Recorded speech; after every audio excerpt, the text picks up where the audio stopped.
Well, for months, we have been following the Aurora Police Department's efforts to fill their staffing gaps. This time last year, APD even tried to poach officers from New York. Well, now they have yet another new plan they hope will help them staff enough officers. Michael Abeyta joining us live from Aurora this evening. Michael, they're trying to bring in volunteers now to work alongside their officers.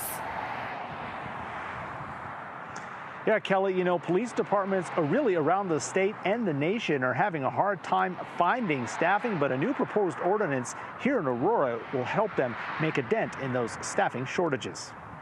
It's a win-win. City of Aurora City Council member Danielle Jurinsky is introducing a proposed ordinance to reinstate a volunteer reserve police program. Current or former city employees and retired officers will be able to apply and work alongside APD officers. They will always be working with a full-time police officer. That means they will be armed and have all the protections and authority of a police officer when they're on duty and with a full-time officer. But they will also need to go through the same hiring and background investigation process APD lateral recruits do and need to be certified by the Peace Officer Standards and Training Board following 6 weeks of training. This will be a well-regulated, a very restrictive, a very focused, mission-oriented program. But the Aurora Police Department has been under heavy scrutiny for the conduct of their officers over the past few years.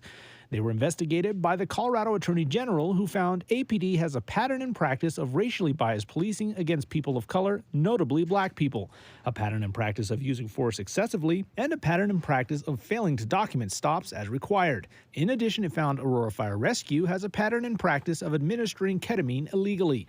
As a result, the city and department entered into a consent decree to fix these problems. In a study session, Councilmember Juan Marcano expressed concerns that this program could get the city and officers in trouble if the volunteers make a mistake. Talk me off the ledge here. Like, what guarantee do we really have that this isn't going to backfire on our existing sworn or the city?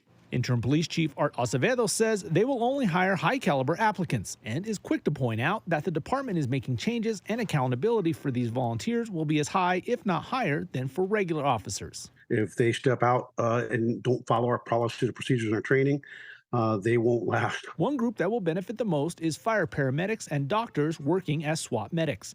Chief Acevedo says this will make their jobs safer. These SWAT teams are the first ones quite often to respond.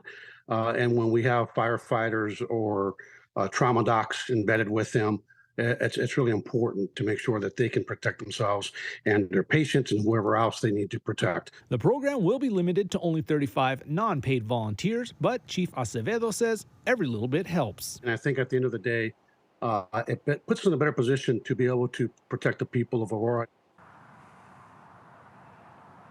Now, the chief points out that programs like this exist all over the state and, in fact, again, the nation, most notably here in Arapahoe County, where some South Metro firefighters also serve as reserve sheriff's deputies.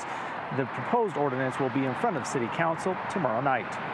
In Aurora, Michael Abeyta, covering Colorado First.